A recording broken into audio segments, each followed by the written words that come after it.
Well, good evening, everyone. How you doing tonight? Good? Yeah. Good to be with you. It's what an honor it is to have you here. This is what our republic is all about. Coming together, hearing from the candidates, asking the tough questions, and then voting the right people in the office that will protect your liberties. And that's why we're here at Life Church. We believe that God is the author of liberty, and so we want to steward it well. I'm Pastor Micah, the campus pastor here, and so we really just thank you for engaging in the process. Hey, we're going to start off the evening in the most appropriate way. I'm going to invite our lead pastor out of all of our campuses. We have 4 campuses: Fishers, Pendleton, Eagle Creek, and Noblesville. Our lead pastor, his name is Nathan Peternell. I'm going to invite him up here to pray. And then, and you might know Nathan too, because he's also the other part of our podcast that talks about politics. It's called Jesus, Sex, and Politics. So people are like, what? What is that? But we talk about all the things that culture doesn't want to talk about. And so this is Nathan. Give it up for Nathan as he comes to open us in prayer.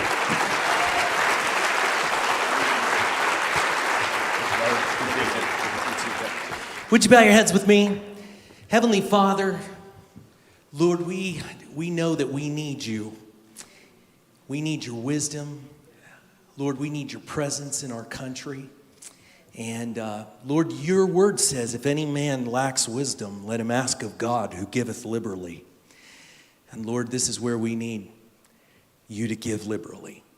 Lord, I thank you for each and every heart that's here. They love their country. They want to do right with the stewardship of their vote that has been given to us by you and our founding fathers.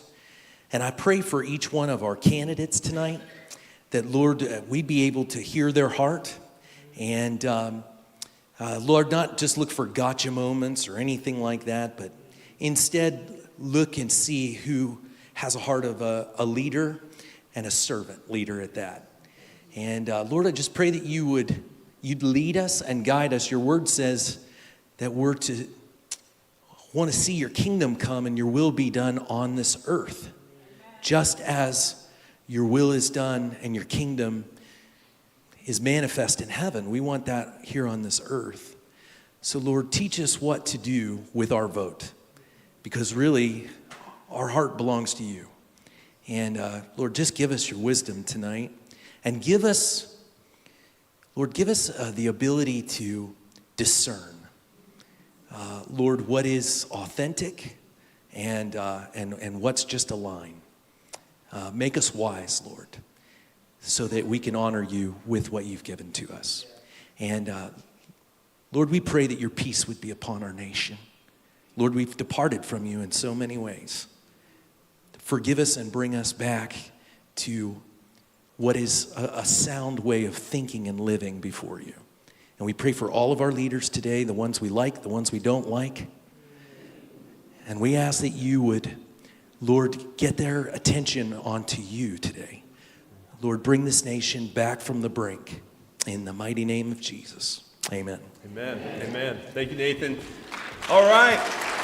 I'm going to invite up Paige Miller. She runs Moms for Liberty in Hamilton County. She's going to lead us in the pledge. So would you stand as Paige leads us in the Pledge of Allegiance? Thank you. Thank you. I pledge allegiance to the flag of the United States of America and to the republic for which it stands, one nation, under God, indivisible, with liberty and justice for all. Awesome. Thank you, Paige. Hey, while I got you, really quick, just give us an update. You may be seated. You give us an update on Moms for Liberty. What are you guys doing? And let people know a little bit about the organization. Moms for Liberty, we are making friends all across the country. We are in 48 states. We have over 300 chapters. We are dedicated to fighting for the survival of America by empowering parents to defend their parental rights at all levels of government. We believe that parental rights are God-given rights that are given to you by God, and they cannot be taken away. We don't believe the government gives us our parental rights, nor do we believe the schools do. We are fighting for our kids all over the place. And I will tell you, we have people say, well, can dads join? Absolutely. Dads, we love you. In fact, it's time for the men in America to stand up. Yeah. Moms will always fight for their children, but Dad, when you get in the arena, it changes things. And I will tell you, we have dads running Moms for Liberty groups, but you want to know who the really tough ones are? They're our grandparents. They are the grandparents, because when the kid comes home and they say, oh, my teacher said I might be a girl or a boy, the grandparents go in and go, no, you're not going to do that. And that's what grandparents do. Right. So we have 10 chapters in the state of Indiana. I run Hamilton County. We'd love to have everyone join. We have monthly meetings, and we will continue the fight. Great. Awesome. Thanks, Paige. Give it up for Paige. All right, next I'm going to call up Rachel Quaid. She's got we're going to highlight a few just organizations here real quickly. She's got a organization, well, actually a community that they started called Right Social. Rachel, tell us a little bit about Right Social and what you guys are Sure. doing. Right Social is just a social group of like-minded people like all of you out here. And a group of us, we enjoy each other, being around each other so much, and we thought, let's get together where we're not at a fundraiser having to give money or listening to speeches, is just hanging out at local places around Hamilton County. So our last one was in February, and we had between 75 and 80 people. Our next one is Thursday, April 25th at 7 o'clock at Wolfie's on Geist. And you can check out our Facebook page at Right Social. Okay, That's it. great. Thanks. Thank you, Rachel. Give it for Rachel. It's a great community. Listen, this is how we win these battles. We find like-minded people, we link arms with them, and Right Social in Hamilton County is just bringing people like all of us in this room together. So follow them and get involved. Okay, really fast, I'm just going to highlight a few people that have helped put this on tonight. First, we have the Westfield GOP Club with Cheryl Clifford and her team. Cheryl, where are you? Are you in the room? There she is, right there. Yep. So thank you, Westfield GOP. We have Turning Point USA Faith with Greg Pulse back there. Greg? Yep, thank you. We have Micah Clark in the American Family Association. Where's Micah? There's Micah right there. Yes, thank you, Micah. We mentioned Moms for Liberty. We also have Indiana Family Institute. Is Ryan McCann here? Did Ryan come? No, I kind of work for Indiana Family Institute too, so I guess I can be Indiana Family Institute. But we have a thing called the Who's Your Leadership Series. If you'd like to learn how to get involved and get engaged, the Who's Your Leadership Series is just that, and we'd love to talk to you more about that. So on behalf of the Indiana Family Institute. And then last but not least, we want to recognize any candidates that are running for office. If you're a candidate running for office, like whether it's PC, delegate, state rep, anything in between, would you stand so that we can recognize you as well? Yeah, look at that. School board, yes, this is great, thank you all. So we've got people running for school board, running for state rep, running for PC, delegate, and everything in between. So thank you all for what you're doing. I see Kim Harris back there with Todd Rakita's office. Give it up for Kim. So, all right. And I think Todd's coming a little bit later, right? So he will be here. He's just coming from an event up in Lake County. So he's on his way. So you'll get to see him maybe at the end here. We'll bring him up to ask him a few questions. But all right. Without any further ado, we want to welcome out the 5th District candidates. So could you please help me welcome them to the stage? Give it up for our 5th District candidates.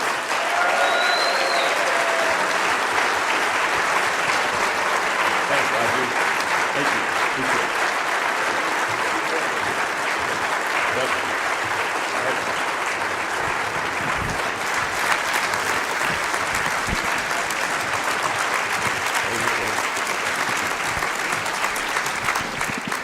All right, so we're in alphabetical order, so that's how we're going to start the questions. The way the formats are going to work is we're going to give a 2-minute open. We're going to have a round of questions with a 1-minute, 15-second responses, so it's got to be quick. And then we're going to do a spitfire round from questions from you that I've already got some questions from the audience, and we're just going to lob them out there. We're going to let anybody take them as they so please, all right? It's going to be kind of fun. So that's how we're going to roll. So Raju, if you want to give us your open, and the floor is yours. Good evening, fellow Republicans, esteemed constituents. My name is Raju Chintala. I am Raju. I am for you. I am a husband, father, speech language pathologist, political leader, community leader, businessman, economic advisor, and most importantly, I am a Republican. I've been serving Hamilton County Republican Party for last 7 years as a treasurer.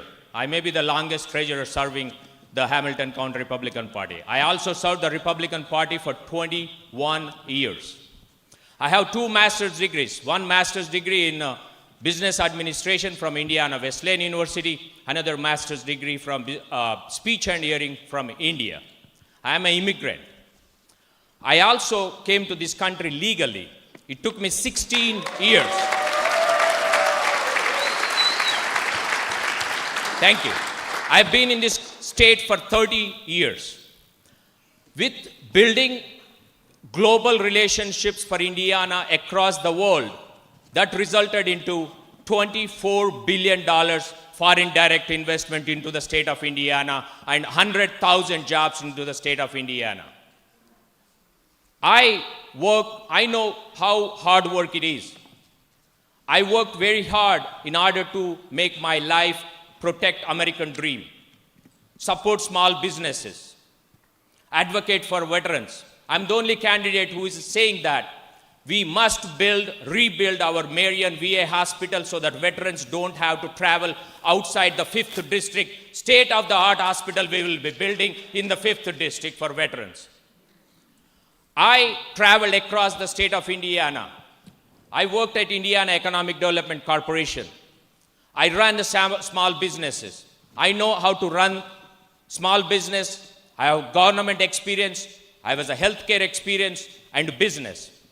I live in Carmel with my wife, Dr. Prasanna Chintala, who could not be here. She's working. She's a geriatric psychiatrist. She takes care of mental health patients, hundreds of them every day. My son, who is a third-year medical student at IU School of Medicine. I have a small dog. I'm sure most of you have seen on Facebook, Snowball, mini Eskimo. I am going to work for you. I will be your voice. I will represent truly you. I will represent Hoosier values in Washington, D.C. I am Raju. I am for you. Thank you.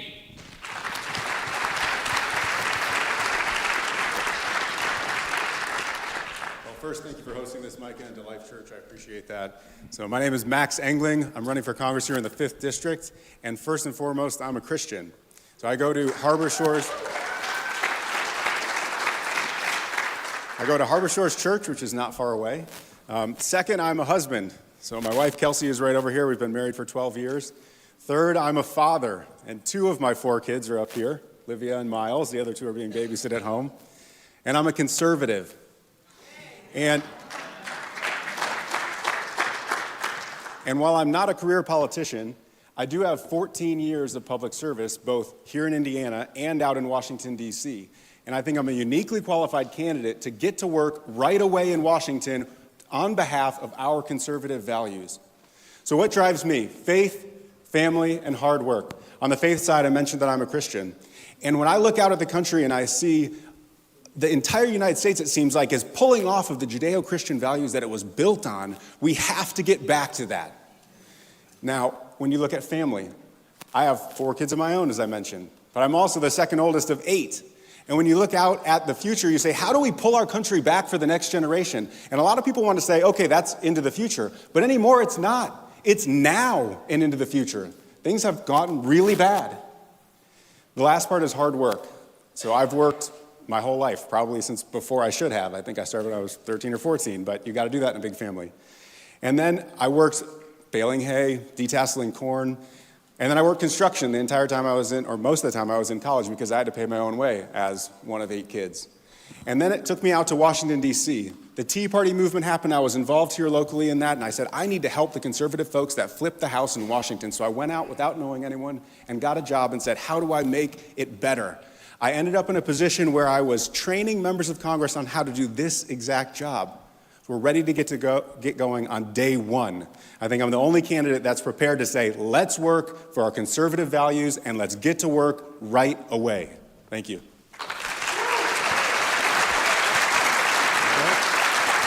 Doug Goodrich. Well, first of all, thank you for being here. I'm really humbled and honored to be in front of you. My name is Chuck Goodrich. I am president and CEO of Gaylor Electric. And also your representative for House District 29 right here representing this church in this area. And I can tell you that from my perspective, there are great folks here from competition. But, you know, I was born and raised in a small town in Rowan, Indiana. Farming community, impoverished, about 100 miles north of here. And, you know, that's where my parents taught me and my siblings the fundamental conservative principles of loving God, loving one another. Your word is your bond. But most of all, what they taught me was we have the greatest opportunity to live in the greatest nation ever known to the human race. And I can tell you that is what drives me, that American dream. So, you know, when I look at that and I think to myself, okay, how do we protect that American dream? That's why I'm running for Indiana 5th Congressional District. I've been married for 30 years. My beautiful wife, Tricia. I have 4 awesome kids that I raised. I'm an empty nester. That's kind of weird to get used to. But I can tell you this. I'm honored. My daughter had our first grandchild, and now I get the nickname of Pop Pop and Mimi. My wife said you can't use Grandpa and Grandma anymore. But I can tell you that when I think about that and I think about my grandson, all I can think about is the American dream. I think about me being a product of the American dream. And I can tell you that I will work every day to make sure that every person remembers that we live in the greatest nation ever known to the human race and to protect the American dream. So thank you for being here.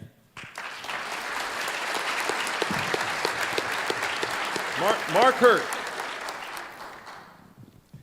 The time has come to turn to God to reassert our trust in Him for the healing of America. That was a quote by Ronald Reagan, and I think that rings very true today. I'm the only candidate in the race. There's 9 candidates that was born and raised and lived in the district. I was born in Marion, grew up in Summitville, Madison Grant High School, where Max's wife's from, and went to Taylor University, teaching and coaching. Then I studied foreign policy at Baylor and then law school at Michigan State. I have a unique skill set that I think does prepare me to start on day one. At the federal level, I helped Fred Grandy, Dan Coates, a congressman and a senator. I was with a team that created the health savings accounts back in the 1990s, handled the committee activity, did conference committees with the Senate, would draft amendments that would become law. Married a lady that became a stock analyst, moved us to Detroit. She had 3 Bible studies praying she wouldn't have to go. We ended up in Detroit. So I helped Governor Engler as his health care advisor and traveled the state to defeat the Clinton health bill. Worked with NGA and the autos. Came back local, and I've had a law office in Noblesville over by Tailored Systems and back in Kokomo for 25 years. I know about sweat equity. I've dealt a lot with dementia, mental health, small brick in the wall justice. Did prosecuting for 25 years part-time. It's taught me that a lot of the people in jail need some mental health treatment. I think the thing I want to say is I too, like Max, believe that faith and family is the key. I became a Christian back in 6th grade Bible school in Summitville, and it's changed my life. That's why I'm alive. That's what I believe. That forms who I am, that relationship with Christ. And I appreciate you being here tonight and listening to all the candidates.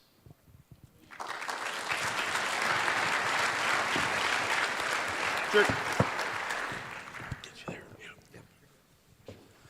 Good evening. My name is Patrick Malater. I'm a CPA, but as opposed to me telling you all about myself, you can figure that out.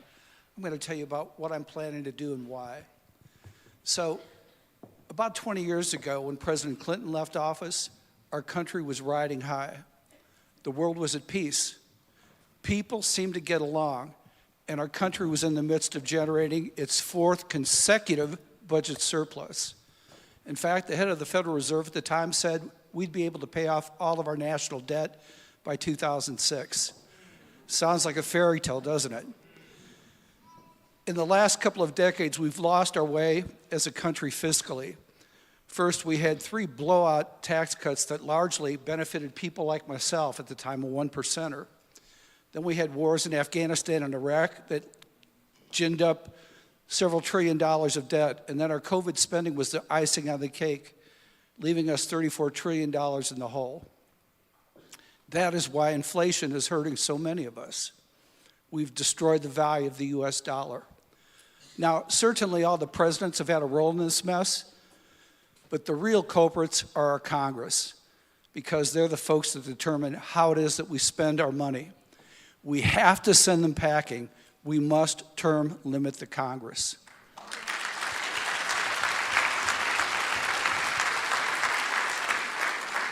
Now, it's been said, without a vision, the people perish. In my particular campaign, I have a vision of solving some of our country's most severe problems, specifically including the economy and public safety.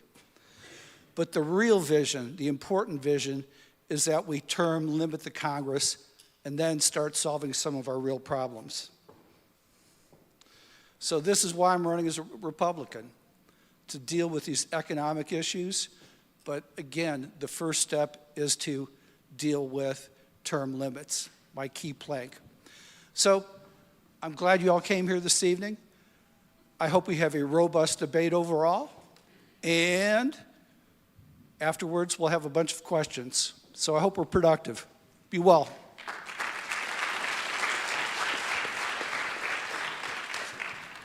Good evening. My name is L.D. Powell, and you may not have heard of me. That's fine. I'm not a career politician. This is my first time running for office.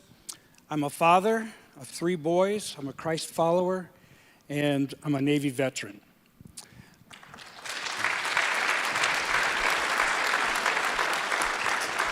But I want to be honest with you. I'm not entirely happy about being here tonight. I'm frustrated and angry about what I see going on in Washington, or the lack of work that's getting done in Washington. I watch the TV and I see a lot of people posing and posturing for the cameras, but the same problems continue year after year. So I watch that and I say, I think I can do better. So instead of complaining, I decided to jump in the race. My number one priority, though, is securing our borders and stopping the drugs and the bad people coming across our borders. And that's a very personal issue for me as well. About 20 years ago, I entered the hospital with a medical condition, spent 10 days in the hospital on some pretty powerful painkillers, came out with one problem solved and another one started. I got into a fight for my life. And through the grace of God, and I was one of the fortunate ones, was able to check into Fairbanks Hospital, got the help I needed. But that opened my eyes to a whole new world out there. People like you, people like me, people like your children, who are being decimated by these drugs coming over our border. And that needs to stop now. They're killing our people, 100,000 people a year, and that's just totally unacceptable. So that's why I'm running. That's my number one priority. I'm a conservative. All the other issues matter, but for me, the precious lives of our people matter the most, and I want to go and fight to get those borders secured first thing, day one. I'm L.D. Powell, and I appreciate your vote.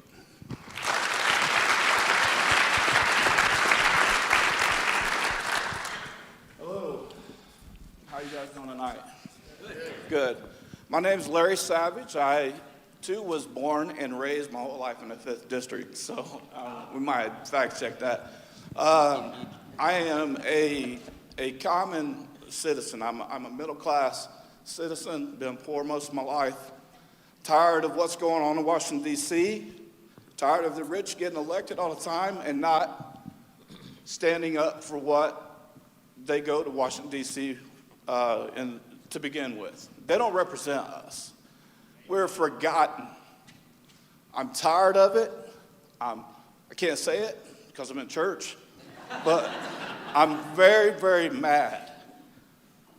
You all should be too, and I think that's why this place is full tonight. I'm tired of being beat down. I'm tired. It makes me emotional.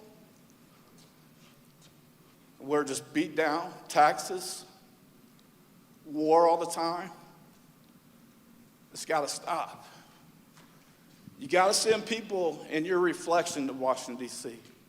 People to love you. People to care about you. I'm not saying none of you do. but I'm tired of sending you to Washington, D.C. I'm tired, beat down over it. I'm a commissioner in the city of Anderson. We're doing a lot of good things in the city. We're bringing jobs, factories back to the city. And like everybody else, I'm also married, got 3 kids. God is number 1 on my list, wife is second, kids are third. I was a fireman, EMT. I've saved a lot of lives, have life-saving awards, have been down in the trenches, and I know what fentanyl and the drugs coming across the border and the invasion are doing to our country. It has got to stop. And if we, the people, the common citizens, don't get in there and stop it, it won't get done. Elect people that are like you, and let's see what happens. But thank you so much. Thank you so much. It is a pleasure and honor to be here tonight. I actually was supposed to be in D.C., but I thought it's important. Debates are important, elections are important, and this is going to be probably one of the most important elections in our life, and I'm not exaggerating that. D.C. is a broken place, and I hope we have a discussion today, not just attacks and BS and telling lies, but actually what we're going to do and what we've done being in the trenches. That's what really matters. And what kind of trenches we've been throughout life, I don't question. Listen, there are a lot of good people. But are these people willing to go fight and win against brutal, radical, tyrannical government that attack and organize with big money and on offense nonstop? Are we going to deliver on these issues? And that's how we are tested. And I'll be honest with you, I never thought in my craziest dream that I would ever be in politics when I came here 2 decades now, 24 years ago. Young, idealistic reading from Alexis de Tocqueville about democracy of America, and having these ideas, this is the country of freedoms, of prosperity. I could not believe what's happened to our country. And it made me crazy enough to get up and stand up and not give up and say, I cannot give up. For all of the people who sacrifice lives for our freedoms and for the future of our children, I cannot. And we have to all think about it, because this is going to be very sequential election in important times, because the republic is falling, and I'm not joking. I've been in the trenches for probably my kids were in strollers. It's 20 years now, fought a lot of battles, but we're going to win this war. We have to win this war, and I want to help good people. We have good people in Washington, D.C., not too many, but we have. I want to help good people to win. I want to have us to deliver for the people and fix all the problems, and I want to help President Trump to deliver. If we don't have him, we're screwed, and our country cannot be screwed because it's too much at stake. So I love you, but fight with us, with me. You have a good choice, but I will never let you down. Thank you for having me tonight.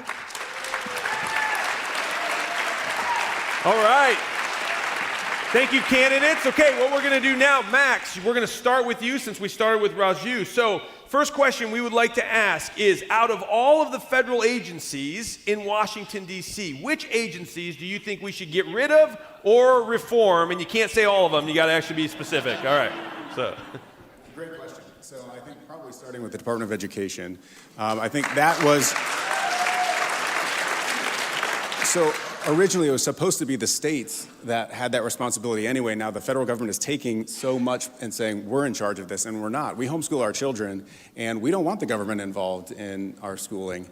And that may not be right for everyone to homeschool, but I think you want to have those options, and the Department of Education doesn't allow that. But let me look a little bit broader than that first.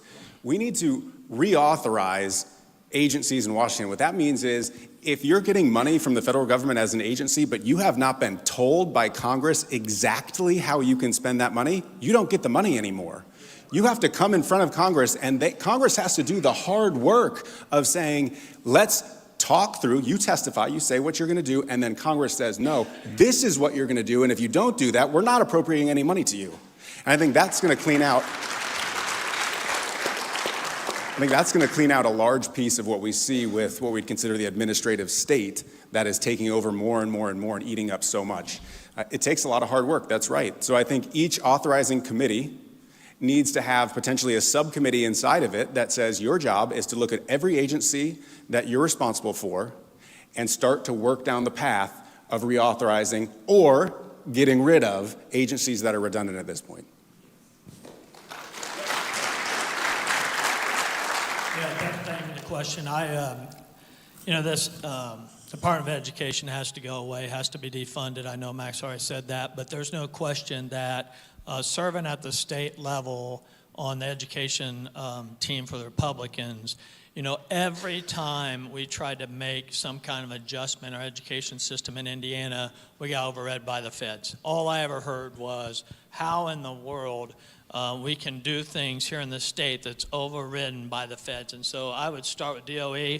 Next one would be the National Labor Relations Board. The amount of money that we spend across the nation on labor relations, 1,100 cases, I believe, is the number. And that can be handled in our existing court system. There's no question about that. I've talked to folks about that, and that can happen. And of course, then we got to look at reforming the FBI, the CIA. This whole entire weaponization that's happening to us and our liberty is freaking crazy. It's crazy. And so I would just say, because you said, we need to look at that and figure out how we put them back on track and actually supporting America instead of going after folks that vote conservative.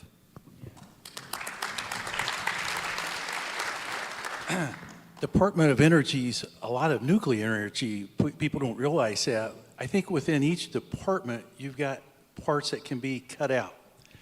Diversity of offices that really push the ideology and takes the power away from the parent or the school board. That's key.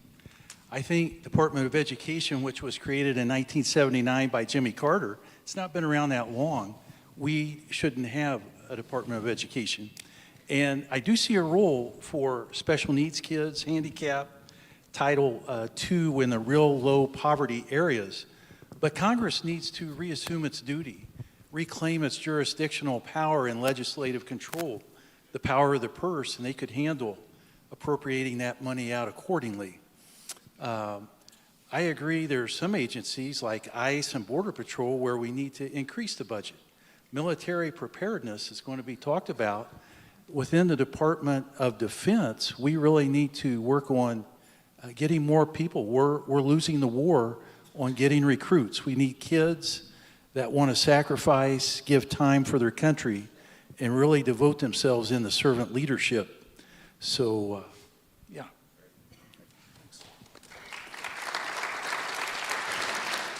Well, opposed to being redundant here in terms of mentioning other agencies that have already been talked about, I'd probably take a little different tact. I just got done listening to Elon Musk's book, his biography, and there was an interesting thing that happened when he took over Twitter. Within a short period of time, he fired 75% of the people that were working there, and he actually found that the company was operating more efficiently and had much better attitude of individuals. So I kind of like Vivek Ramaswamy's idea of actually taking a hatchet to a number of the different departments, because again, when you have such a bloated set of organizations, there is a lot of fat everywhere as opposed to essentially, picking one and annihilating it. So that would be my approach. I'd go ahead and get to a point where we do a severe cut. Severe is actually a term of art, obviously. But I think that's where I would probably approach things as opposed to just gutting one particular agency. I think by and far it would be something that would be more efficient to do. So.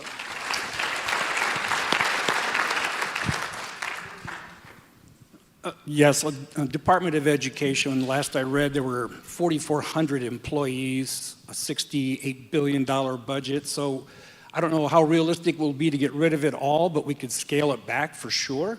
To Patrick's point, there's room for improvement. One I'd also like to see cut back is our IRS.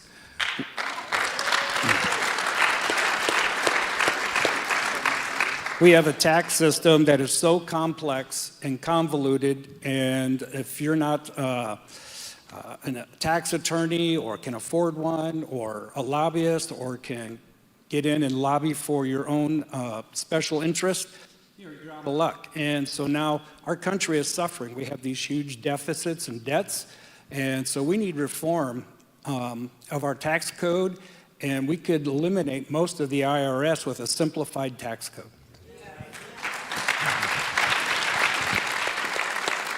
Yeah, so LD kind of stole my thunder on that. IRS, definitely. We need to go to a flat tax system in this country. You look, we're paying $200 billion in total, I think, into Ukraine here overall. I honestly believe that we pay too much in taxes. If we can afford to do all that kind of stuff, we're paying too much in taxes. I understand why we have to do it, but we need to go to a flat tax. The IRS is just is criminal. They're stealing from us. They steal from you. They take your stuff, and it's just not right. And then the Department of Education. The only thing that I'm getting out of the Department of Education anymore is they're teaching our boys how to be girls and our girls how to be boys. They've taken Christ out of school. Locally, you just got to stand up. You got to take your kid out of school. You have to teach them how you want to teach them. My kids are all public school kids. I believe in them to a point, but don't be afraid. When we started this program off, we started there has to be a dad in the home, right? I was in the home all of my kids' life, and I'm going to continue to be. But the Department of Education is demasculizing the men. They're taking the men out of this country, and we got to stop it, and we got to stand up for our men in our country also. I'm actually on Thomas Matthews' bill about Department of Education, but actually the most tyrannical and really dangerous department right now is Department of Justice. It has FBI under its jurisdiction. Truly is. It is truly oppression of the American people, and it is very dangerous. They're very clever. You see what they're doing to President Trump, and but you see what they do in a lot of people that don't have the money to defend themselves, destroying people's life. But I'll tell you what I've been doing, so I can, you will see this week how many conservatives are going to hold the ground on few issues. That's why it's so hard, But I'll tell you what I've done. I tried to change the rules, that we actually have people on rules committee, that leadership cannot push crazy bills to have 12 appropriations. I put pressure on McCarthy. I said, you don't put debt commission and border security on the floor, I'm going to vacate you. I'm not sure if Gates is going to do it, but I'll do it. I threatened him to do it, to pull that on the floor. I forced him, I voted against Republican rules, because I said we cannot continue the spending, inflating Nancy Pelosi spending. We're running $2 trillion deficits, $34 trillion in debt. Inflation is going to destroy people on fixed income and people on lower income. And we're going to destroy middle class if we double taxes. And that is going to be socialist. So I fought with Republicans too, because the other side is so corrupt. But if we are not willing to change the reforms, the rules within the House, and have authorization, which I forced too, over 70% spending is not authorized, we're going to fail, because it's all about money, and that's what matters.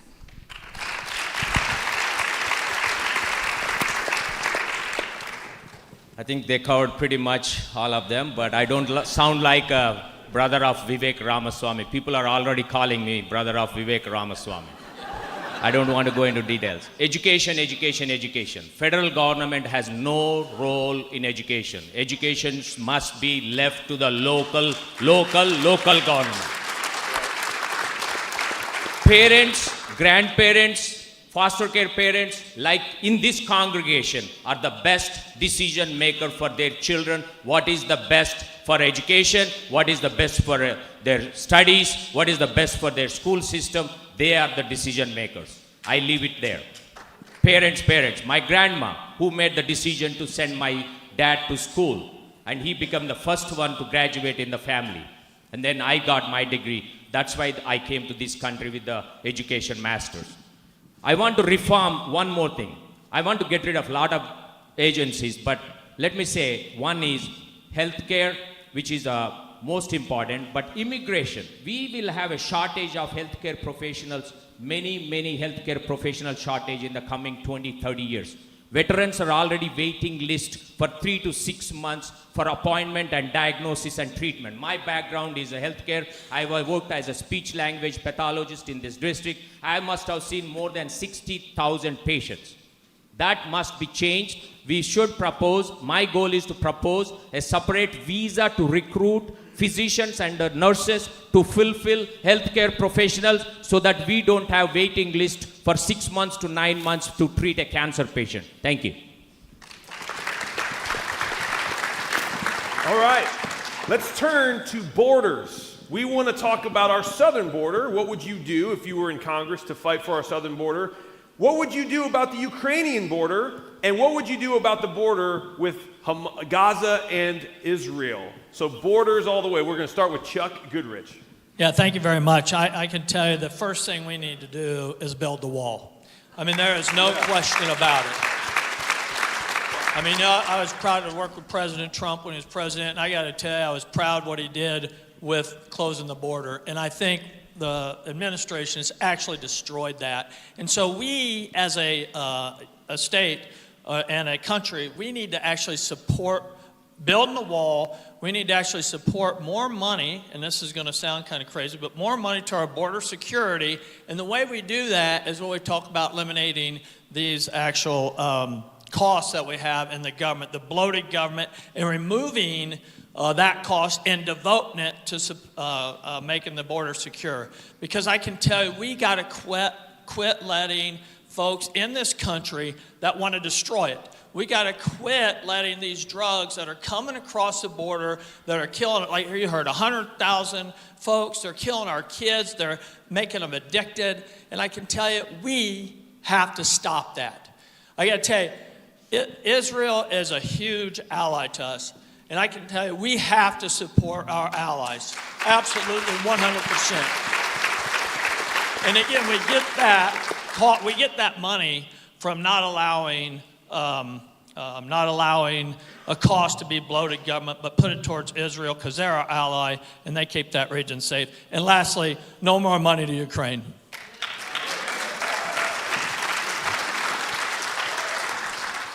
Really believe strongly in standing up for Israel. They're the republic in the Middle East. They're our democratic ally, and the land isn't theirs just to stay in. They own it. And there's several verses in Genesis that talk about how they got that land and why they own the land. It's not theirs to occupy. We've got to stand up to the Houthi rebels and Hezbollah and Hamas, who are Iranian proxies. They're in the Middle East. The Houthis are shooting at American ships, our servicemen, missile warfare, underwater, drones over the land. Definitively and decisively, we've got to knock them out. 12% of our trade goes to the Suez Canal internationally. Red Sea and Suez Canal, those channels have to stay open. With Iran, we can't let them get an Iranian nuclear weapon. Gaza, it shows a two-state solution doesn't work, and Israel has to have a border. Part of what the Houthis are doing is trying to deflect attention from what's happening with Hamas. We have to go in and finish, take out the leadership that came in and killed innocent Jewish people. And I ask you, who's talking about the hostages? There's about 50 hostages down there, American hostages. We can't just stand by, we have to stand up for Israel. On the border, very important issue. There's areas where there's rivers that meander. We've got to have satellite technology, tracers. We've got to have more resources for the ICE and for the Border Patrol. We've got to secure the area. You cannot talk numbers on migration until you secure that border. It's an invasion right now. Once we get that done, then we can talk numbers. And I got to cut you off there, Mark. I know it's a lot to get real quick, but yes, that was. Yes, I wasn't in math. Sorry about that. I know, you were on a roll, but yes, thank you, Mark. Hello again. I am not in favor of continually funding our foreign wars in general. What I've seen in Congress is there is much more interest in the concern over Ukraine's border than there is over our southern border right now. And to me, I'm half Ukrainian, so it's not like I have, no heart in the matter. Real leaders, people like President Trump, first of all, go ahead and they diffuse tension when it's boiling up, just as he did with Kim Jong-un in North Korea, little rocket man. They end senseless wars after we've been spending billions and billions, trillions of dollars as he had set up for Joe Biden to do in Afghanistan, and Joe blew it. And they find the priority to keep us safe. So just as President Trump did in wiping out ISIS immediately and having the border wall and the other protections from Mexico. So again, I talk to constituents, I talk to people like you multiple times every week in towns in our congressional district, and overwhelmingly, they are opposed to continually funding these foreign wars. So that's how I feel about it. Obviously, the border is an important thing. We need to build a wall. So that's my general thoughts. Thank you.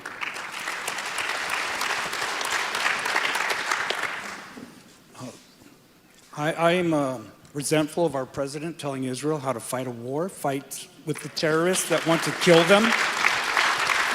The terrorists, they don't want to negotiate, they want to eliminate the state of Israel, and you cannot negotiate with people that want to wipe you out. So we need to support them, and we need to stop telling them how to defend themselves. Let's just give them the tools and the means necessary to do that. For Ukraine, as a military guy, I don't take it lightly going to war, but I do think if we are going to commit and support Ukraine, we need to do it consistently. We need to stop fiddling around and giving them money, not giving them money. We need to supply them with the resources that they need, and we need to train them and let the Ukrainians fight like they want to fight.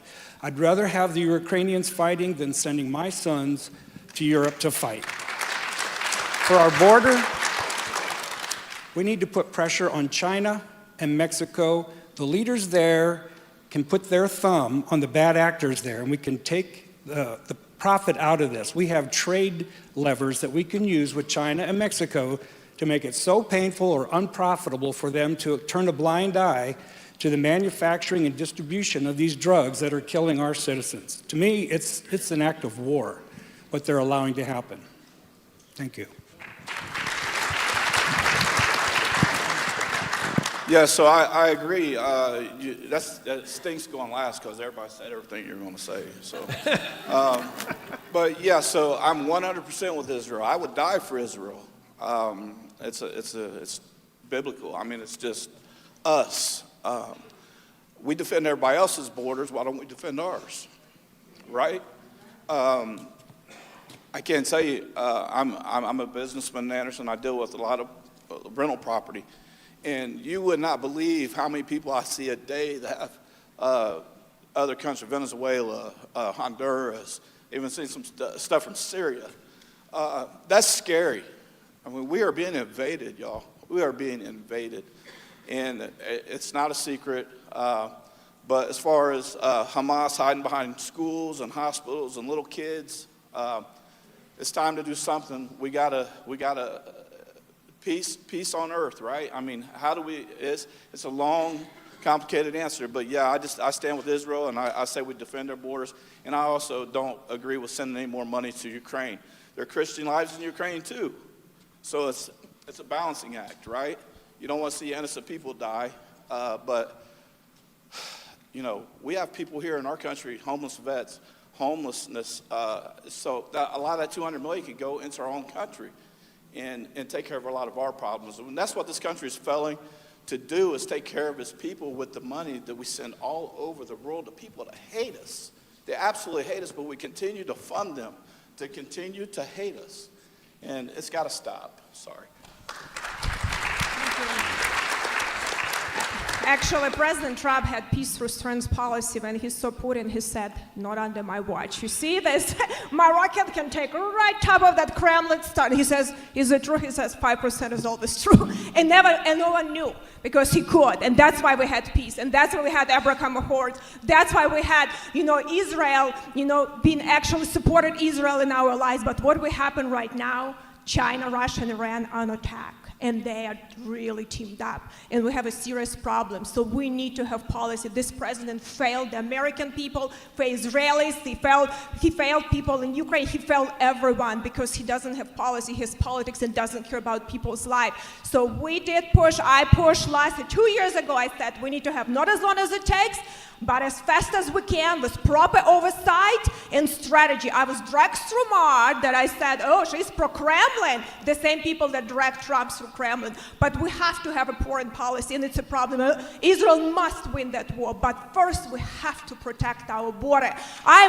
This is the #1 national security issue.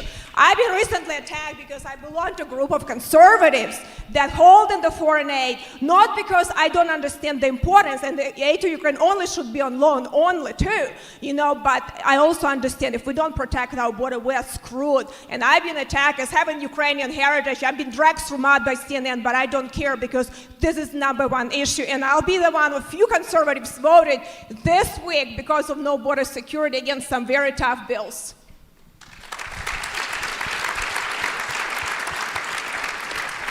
Let me answer this question in 4 ways. The first is the security of the border, secure the southern border. That's a national security threat. It is not an issue of Republicans. It is not issue of Democrats. It is not issue of independents. We must close the border.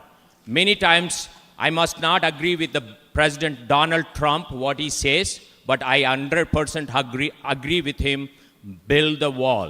We must continue to build the wall, shut the border. That's a national security threat.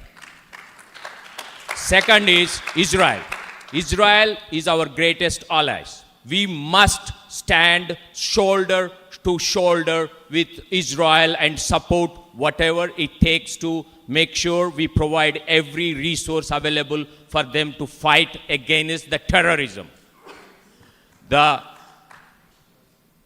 Hamas is a terrorist organization that should be wiped off from this planet.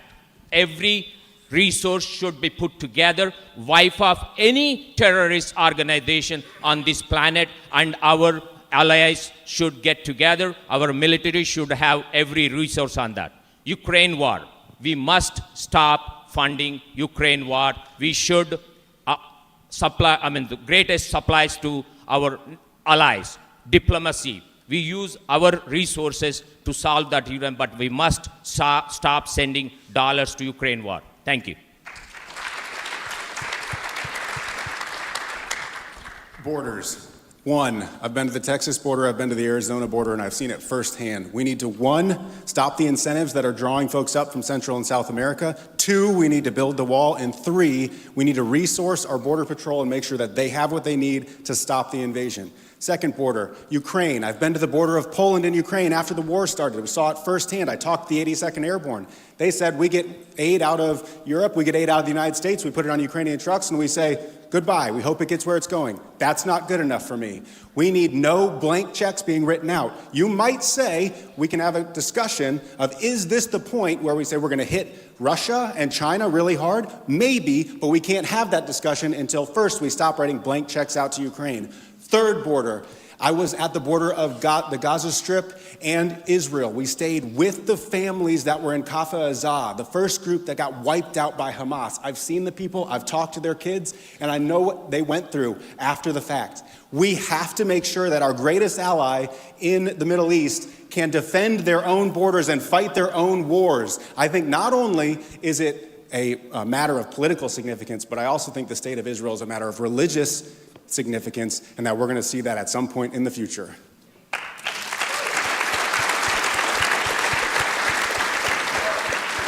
With the recent fight in Washington, we've seen that TikTok has come under scrutiny. What is the government's role in putting a ban on TikTok, or should they stay away from that, in your opinion? We're going to start with Mark. Okay. When you look at the Gen Xers, the millennials, and you ask them about the Middle East, you'll get about 70% saying we should support Hamas. Well, why is that? Because most of them are watching TikTok. Their views are being shaped by TikTok. You know, in China, they don't allow their children to watch TikTok. And if they're using TikTok, it's for instructional purposes. They use that as a weapon here in the United States, and I think that should be banned. I think we need to control TikTok and not allow that to really just deteriorate the minds of our young people. Is the question just on TikTok, Micah? Or you can go wherever you want. I didn't touch on the Ukraine, but I mentioned to Victoria, I think it's time for a ceasefire. You know, the Russian soldiers have retired for years. It's Russian speaking around Crimea. That mineral-rich area in the Donbass needs to be protected, and there does need to be a border. And when Obama and Lugar pulled the nukes out of Ukraine, we said we'd have their back. Trump's right, it's got to be in action with NATO. We have to work together, but we don't have unlimited resources. And that's why that border issue is so important. We've got to stop spending all this money on people that aren't U.S. citizens.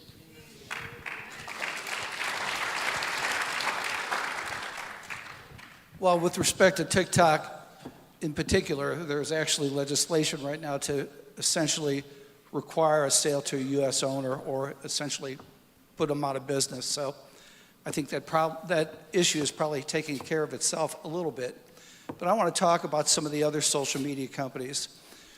When Elon Musk took over Twitter, now X, he ended up discovering by the release of the Twitter files that there was a huge amount of collaboration between the federal government and their organization to essentially take away or lower the visibility of certain tweets, and in other instances just cancel certain individuals that were not following the U.S. government line. So for example, a number of real strong health experts essentially got their accounts canceled because of that. So one of my proposals that I have in legal reform is to essentially allow content providers that have either been demonetized or deplatformed or silenced in another way to sue each of the social media companies to the extent that they are collaborating with the federal government to silence them. So that's a key issue that I'm thinking about here, and it really needs to apply to Facebook and all the other social media companies as well. Thank you.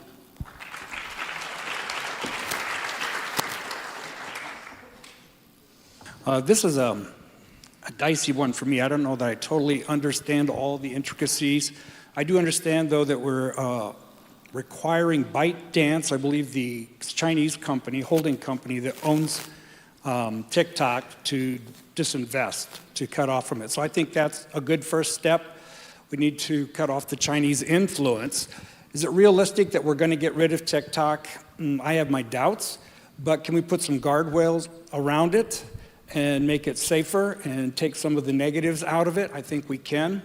The same with Facebook, Instagram, all the other social media platforms. What makes me nervous is allowing our government to start infringing upon our free speech. So that's what I wrestle with around this issue. It's not black and white, and I think it's an issue that needs careful steps to be taken so that we don't allow our government to take over and infringe on our free speech.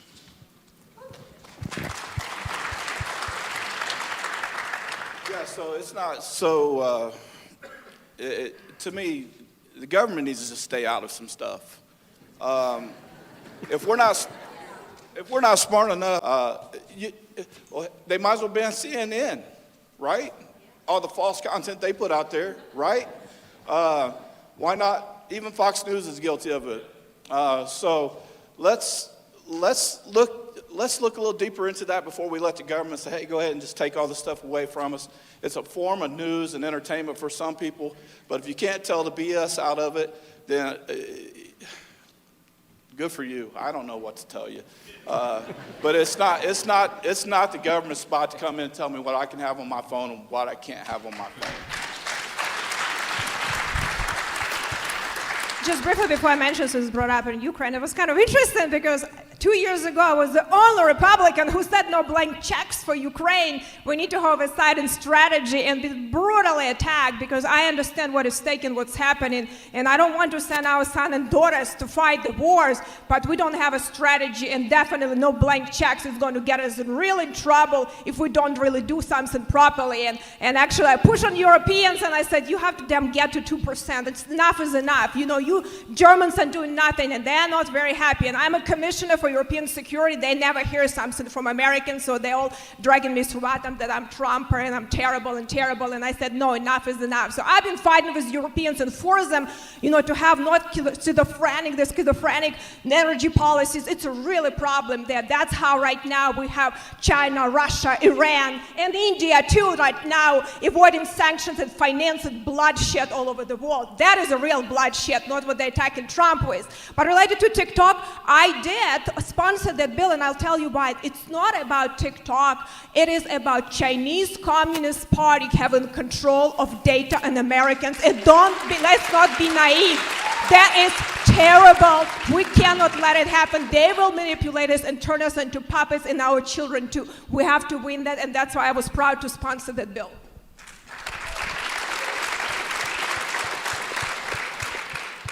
TikTok. TikTok is no longer a just app.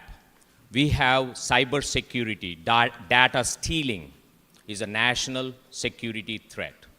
We must put checks and balances for all these new technologies, including artificial intelligence, including any apps that steal our privacy. We all believe, as a Republican, I also believe in a free trade, global trade, but it doesn't mean that people can steal data from United States and take it to another country and use against us. We must protect our data that should not go out of this country. Nobody should be taking the data, healthcare data, whether you are using a Google, whether you are using a Microsoft software, whether you are using artificial intelligence, any data that is available that must stay within the country. Thank you.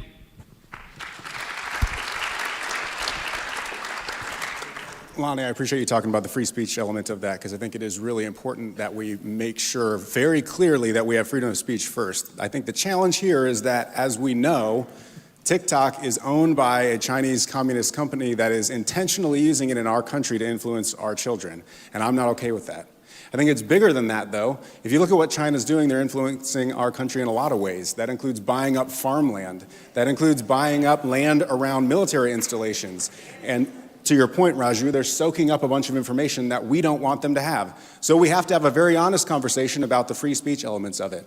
And I think that's especially true and absolutely true when that's a company owned by the United States or here in the United States. But when it's being manipulated on purpose by an adversary of ours and a communist government to pull information and influence our children, I'm not okay with that. I'd say ban it.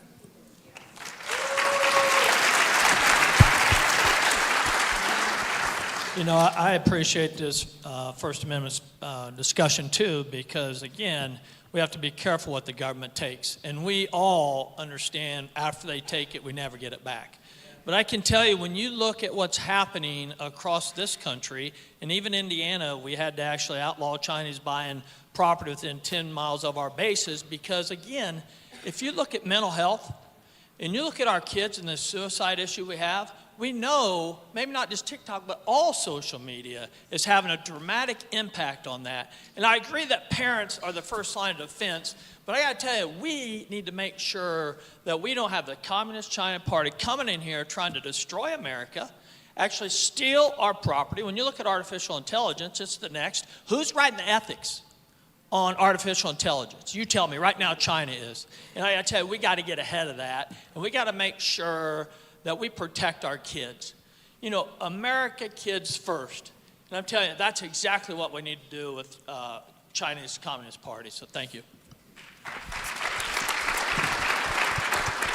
Okay, so it's 7:30, so what we're going to do now, we have some audience questions. Now, what I want to do, I've asked the audience pre-show what were some questions they wanted to ask, and so I wrote them down here. Now, what I'm going to ask of each candidate here, it's going to be Patrick, you're going to start here. We're going to ask that you keep it to one word, maybe one sentence, okay? Maybe one sentence, really quickly here, okay? So we're going to move fast through these questions. All right, so the first thing is, should the federal government legalize marijuana? No. It's essentially legal right now with the Farm Bill that legalized Delta 8 and Delta 9. And I think there's police issues as well in terms of measuring sobriety. No, and actually the emphasis on legalized marijuana is taking the emphasis away from other more effective herbs and plants that can do a better job than marijuana. So the argument that the medicinal value of marijuana will lose that is a bogus argument. We have better pharmaceuticals from other plants. Larry. No, I disagree. I honestly believe that it's time to legalize marijuana in the state of Indiana. They're getting it anyway.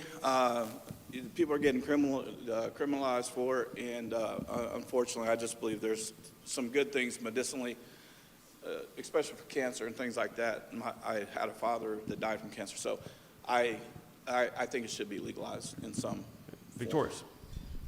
There is actually even Colorado dealing that have material effects on adolescents, so I think legalizing it could be very dangerous, so I don't support it, and it's really, now they're struggling with this issue too in some states. No. I support federal legalization of marijuana based on few things. I've seen patients dying in front of me. As a speech therapist, I've seen many patients in front of me, 100-year-old, above 100-year-old. This will help many patients. And look at our four sites. All 4 states are selling marijuana legalized. In the 38 states, marijuana is legalized. So medical marijuana should be legalized. Okay, that's kind of one sentence. There's all right. Max. We've seen a lot of studies recently that show the detrimental effects to young people and their brains and the mental health consequences of that. And so, no, I don't think we need to dive into legalizing marijuana. Absolutely not. I do not agree that we should dumb down America. All you have to do is look at the other states, and all they deal with is problems with their people after they legalized it. So absolutely not.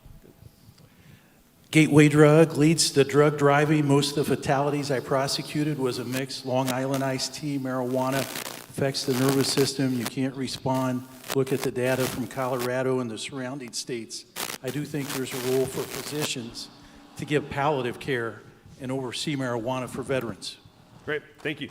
All right, and that question was from Fred. The next question was from Nathan. Would you be willing to shut down the federal government if you can't balance the budget? We're gonna start with Lonnie. Yes. Good. Great. All right. Larry. Yeah. Oh, yeah. Lonnie, yeah. Yes. And because we don't really shut down the whole government. We shut down some non-essential services, and that puts pressure on Congress to get to the table and work on that balanced budget. Larry. Yeah, absolutely. Shut it down. I mean, if we can't agree, let's shut it down. Yeah. You could probably see my vote, but ultimately, it could use a little bit of shutdown because it's been harassing people quite a bit, and essential services still would be on. But we have to do something about the spending and out of control what's happening in D.C. To answer your question, yes. Hey, that was good. That was really good. That was one. There we go. We're getting better. This is amazing. Trying to get better. That's good. Max. There can be a time. What I struggle with is Republicans almost never have a plan for what to do next. Yes, but with a plan. Yes, and I can tell you why, because I believe we won't miss it.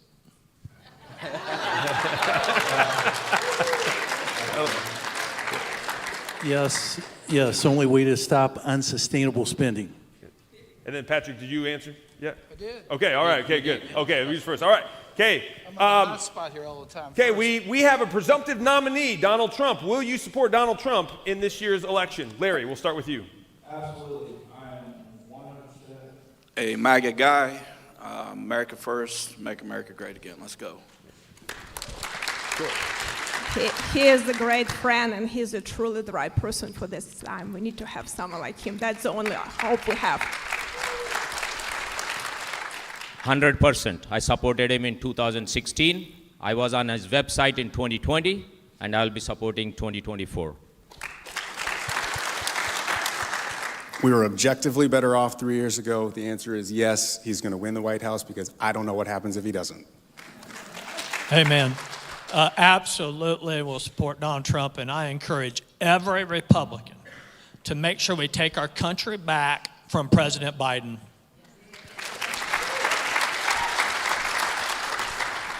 Yes, he had some of the greatest policies in those 4 years during his administration. I absolutely will support him. I just wish at times he would lower the volume on some of his criticisms.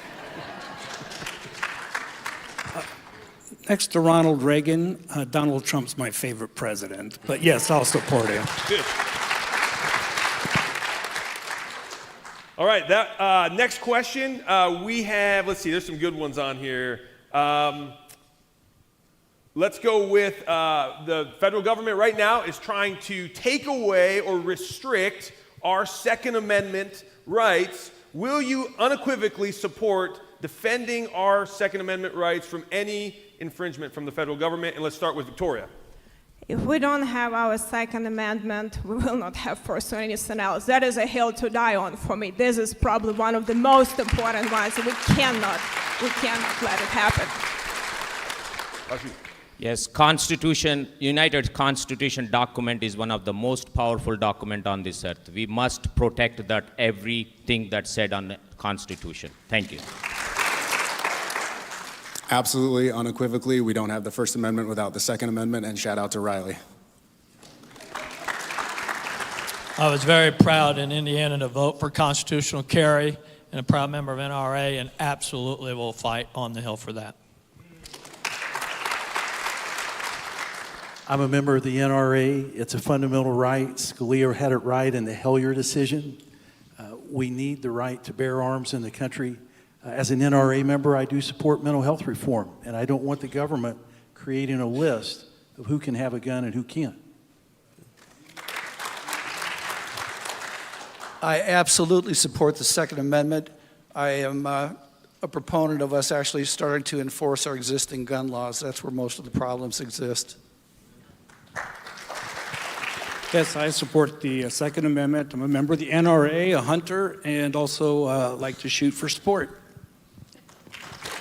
Yeah, again, it's another freedom they want to take away from you that you'll never get back. And at this time, in this day and age, with everything that's coming across the border, I feel like I need my weapons more now than I've ever needed them. So don't let them take your guns away. I had to check to make sure I didn't have mine with me. But Hey, just so you know, this is a gun-carrying church. I know, so, I mean, Amen. Hallelujah. So that's the way it should be, right? Yeah, exactly. Let's carry. A lot of guns. I can tell you right now, there's a lot of guns in this room at this very moment. So, okay, everybody, so show that's your a good gun. thing. Yeah, that's a good thing. All right, last thing before we get to our closes. DEI has been overtaking almost everything from corporate America to schools to even the military. Do you believe DEI is good for the United States government, as in the military, or do you think we should get rid of DEI? Raju? No. Okay, good. So we should make sure diversity and inclusion and equality, it has become a bogus campaign. We must protect our individual rights, and we must give equal chance to everybody. Max? Get rid of DEI, whether it's in the military, whether it's in finance, or whether it's in schools especially. Get rid of DEI and get rid of CRT in our schools, and make sure our kids have a chance at actually treating each other equally instead of the government trying to tell them what to do.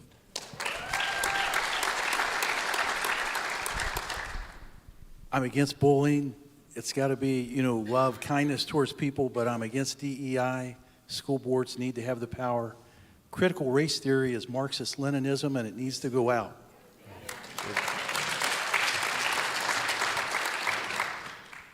I'm against DEI, and what's ended up happening here over the last several years is there has been a demonization of men, especially young men, and especially young white men, as a result. So I think these are not constructive policies. I'm disgusted by what I see happening in our institutions, especially our military. It is impacting morale.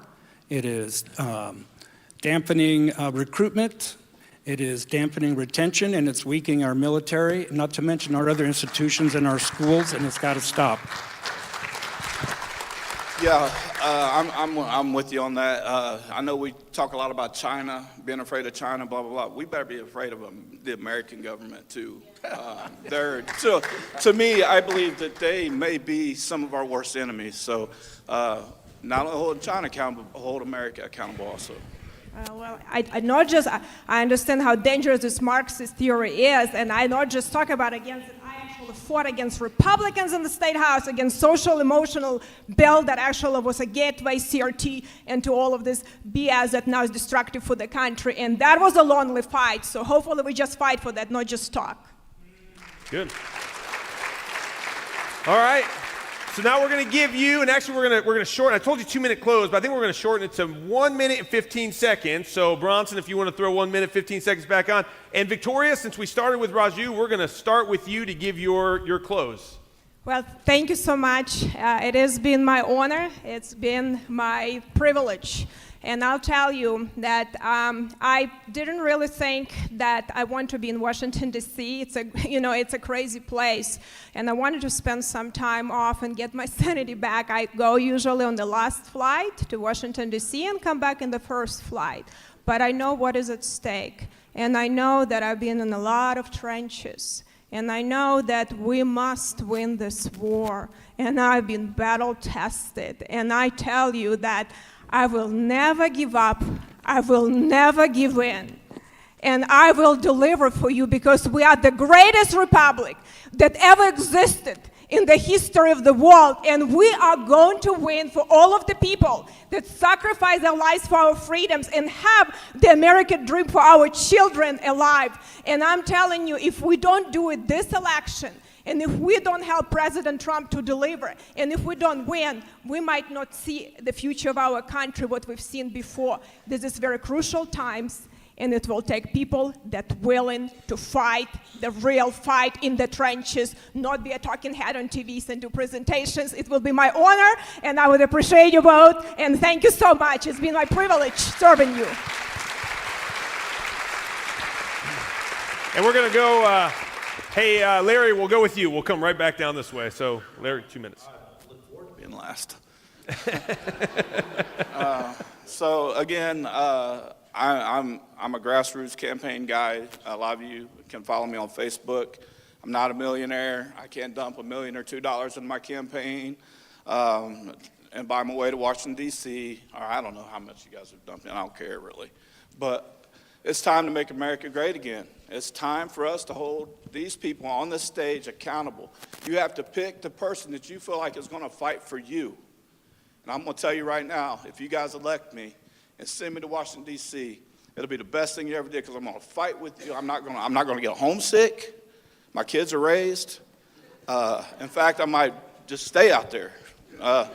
But no, seriously, I'm in this for us, for the American people, for the 5th District of the state of Indiana. I love Indiana and I love my country. Like I said, I've served as a firefighter. I see the fentanyl, I see the drugs, I see all that stuff that comes into our communities, and it's pathetic. And if we don't stop what's going on at the border, if we don't hold the Biden crime family accountable for the crimes they've committed against our country in the last 3.5 years, if you don't put people in Congress that are going to go up there and fight for you, which we have not had, it is time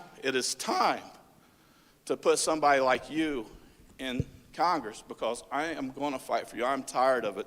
A lot of these people don't know what it's like. It doesn't matter. $4 gasoline doesn't matter to them. $4 milk doesn't matter to them. $4 eggs doesn't matter. It matters to me. So I just ask for your vote. My name is Larry Savage, and I thank you for hearing me tonight.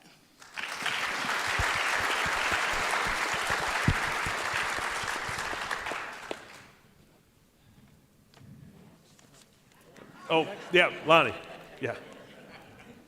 All right, sorry, I wasn't paying attention. But if you don't mind, I'm going to keep my notes handy because I am a little nervous. I don't do this for a living, and I do have a few things I want to make sure that I get across.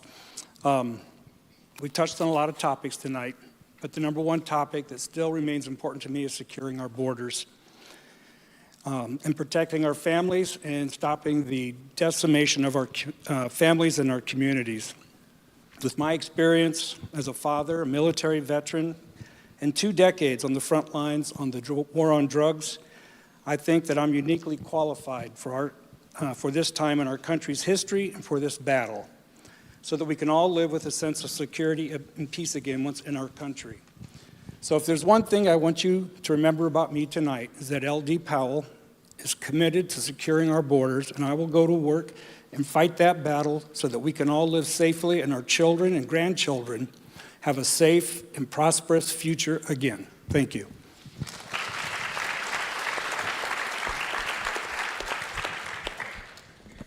I too have a grassroots campaign, and one of the things that saddened me is the frustration that many of you have about our Congress being able to solve all our problems, because simply we don't have to tolerate that nonsense anymore. You know, we don't need to accept having illegal immigrants come over the border by the millions. And we don't need to accept an economy where the average person is stressed out every week about buying groceries. And we certainly, absolutely, should not be able to tolerate politicians spending 10, 20, 30, 40 years in Congress and enriching themselves. So, you know, we're in a unique position here. As voters, we have always had the opportunity, or I guess we've always had the carrot to elect someone into office. We need to get control over the stick in terms of who actually gets out of Congress. My campaign is relying on us getting a hold of that stick, and that stick is congressional term limits. So the whole thrust of my campaign involves, first of all, term limiting the Congress, and then start dealing with our real problems, which includes things like border safety, other safety, higher education costs, and so forth. So I didn't tell you much about myself at the start. You can find out about myself at patrickmforcongress.com. I would be honored to receive your vote. Thank you all for coming, and have a safe trip home. Thank you.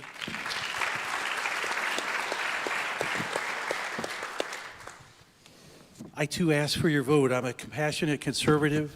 I'm a strict constitutionalist. A couple issues we didn't touch on.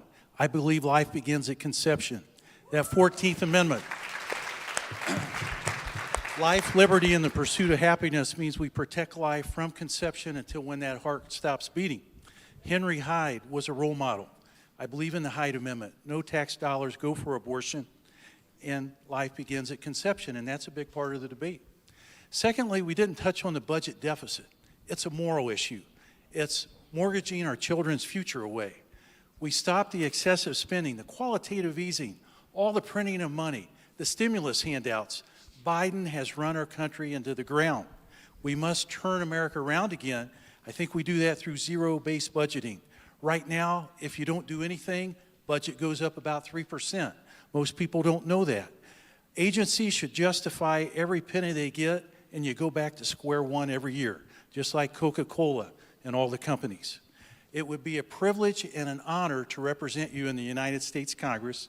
I ask for your vote on May 7. I think we've got the best website. Go there to look at the articles and the policies, markhurt.org. Thank you. Well, thank you very much. And I just, again, I want to talk about how honored I am and how humbled I am to actually be up here. I can tell you it's a great honor for me to serve this district for 6 years, and I would be absolutely blessed and honored to serve you in the Indiana 5th Congressional District for U.S. Congress.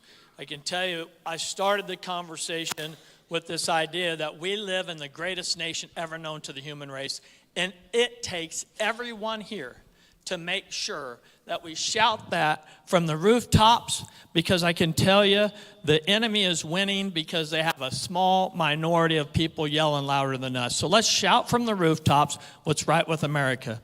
I tell you, you heard all the issues up here. You can check out my voting record at gowithchuckgoodrich.com. But here's what I want to leave you with. I want to leave you with this. It takes every single person in here to change the government. And I can tell anybody sits on the sidelines, we need all folks to get out and vote. We got to take the presidency back. We got to have the Senate, and we've got to make sure we keep the House in a bigger majority. And so I just encourage you to get out, get in a grassroots. I have a grassroots, and I would love to have your support. My name is Chuck Goodrich. I'm asking for your vote. God bless you. Stay safe. And the biggest thing is, please, all of us just take care of one another. We can do this without the government.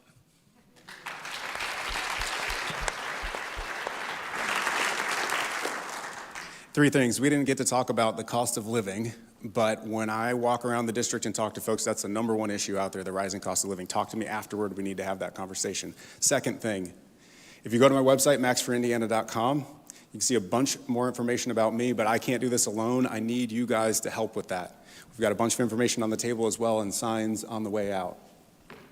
Third thing, we need better than an angry president that doesn't know what's happening in the White House or beyond. We need better than schools that pander to the left and harm our children. We need better than a border that is essentially just a line on a map. We need better than a national debt that is an absolute security crisis. And we need better than a Congress that is comfortable with talking and losing. We need a representative from the 5th District that honors God, that is conservative, and will act and win. So I'm asking for your vote on May 7th. I appreciate it.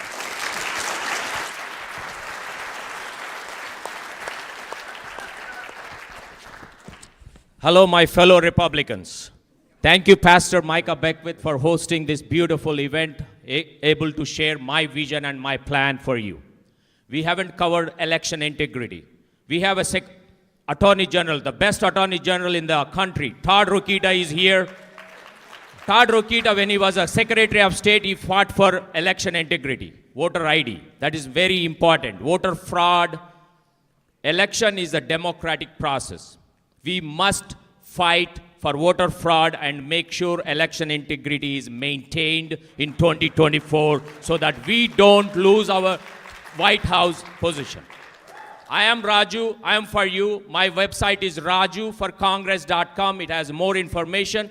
I am talking about the real issues. I'm not a career politician. I never ran for office. I am going to fight for you in the 5th District. My experience from healthcare, business, government, that will bring it to the Congress. Not many candidates, not many congressmen can have those qualities and experiences for them.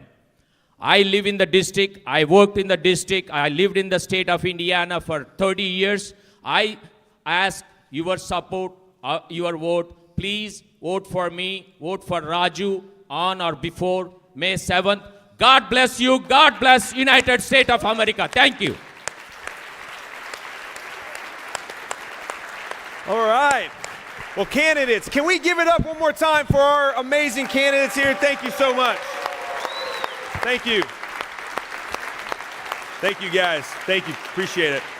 All right, we've got you guys can exit, and if you guys want to, we're going to let them get back to the back of the room. While they're doing that, I'm going to invite up one more guest that we have just to give us a quick update. He came in late. Raju mentioned him. Give it up for Attorney General Todd Rokita. Come on up here.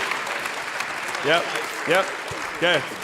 Yep. Hey, I'm really proud of these guys. I know you are too, right? One round of applause for these candidates. Good job, guys. A lot of them are friends of mine. And some I'm just getting to hear tonight. I'm just so proud of each one of them. There is no question in my mind that each one of these candidates is fighting for America first, right? I want to thank Micah, too. He's been a great friend of mine on the trail. Doing a great job. I want to thank this church for opening up its doors once again and not being afraid of politics. Thank you very much, because that's the way we serve this country.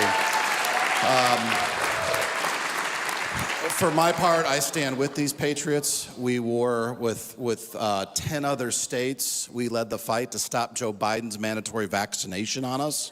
Got that done. We were the first non-border state in the nation to file suit against Joe Biden for his lawlessness at the border that's causing all our problems here right now. We chased the last Confucius Institute out of the state of Indiana at Valparaiso University. We also chased Black Lives Matter out of this state because they're nothing more than a Marxist organization. We've defended the General Assembly when it rightly passed a law outlawing transgender surgeries to minors and hormone therapy surgeries to minors. And the silly media and even others that filed complaints against me at the Disciplinary Commission are really upset because I involve myself in education. Our children are our most precious gift from God, and we need to do everything we can to protect them. We need to protect them against the transanity. We have to protect them from what they're learning in schools, which is why we have the education portal. And it's why the last time I think I was here, Micah, we introduced the Parents' Bill of Rights, because it's your duty, it's our duty to raise our kids, not the government's. Teachers, and I mean this in the best way possible because there's great ones out there, teachers are the hired help. They are not the parents. We are the parents. So I fight for you on all that. Those of you who are running for delegate, how many are those? Wow. Okay, do me a favor. Win. Win your delegate race, okay? You can vote for me at convention. I ask for your support. I ask for your help. And you can vote for a Micah Beckwith as well. I think Micah's doing this the right way. You see, after 8 years of the current administration, and this is how I'm going to be nonpartisan or bipartisan, however you want to look at it. After 8 years of the current administration, conservatives in this state need what I call an insurance policy in that governor, lieutenant governor suite. And it's at the convention, you being a delegate, that we get to have that insurance policy to make sure we don't lose another 8 years. Okay? So, not to end on a Debbie Downer note, but there's a lot of work left. There's a lot of challenge, and it takes, like that was said up here earlier, it takes patriots who care about their country. Our founders said this was going to be a lot of work, right? Socialist country, socialism, there's no work. All the decisions are made for you. And your family, that's government. But when you're in a free enterprise system, it takes a lot of work. It takes going to the school board meetings. It takes running for office. It takes going to a convention. It takes you watching every one of us, including me, to make a free country really work. I'm grateful to be your Attorney General. Thank you for your support. Thank you, Micah. Thanks, Todd. Appreciate you, brother. Thank you. Well, hey, I hope this blessed you as much as it blessed me. It gave us a lot of great insight into the candidates. Now, here's the deal. I'm getting text messages while I'm up here, and people are like, ask about this. Why didn't you ask about that? Listen, we only had a couple minutes to get through all of this, but you got to do your due diligence. You need to go and ask the candidates the questions that you didn't hear a response to tonight. It doesn't mean that they don't have a stance. It's just you got to go out and you've got to make sure that you know who you are supporting. Don't support somebody just because you've seen their name or that your friend told you to support. Go and actually do your homework, and that's how we steward our republic. That's how we maintain liberty for our children and children's children. So thank you again for being here. Did you guys have fun? Yeah, all right, good. Hey, I think the candidates are back there. Go shake hands, talk to them. We love you guys, and we'll see you out on the campaign trail. You're dismissed. Have a great evening.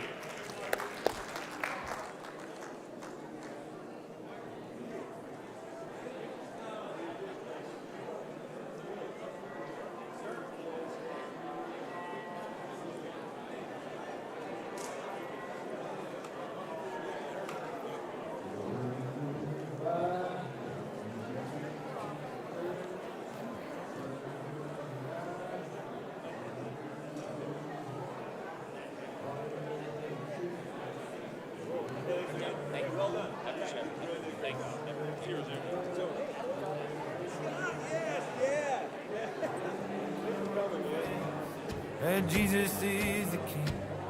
In one accord, we're moving forward, break every chain.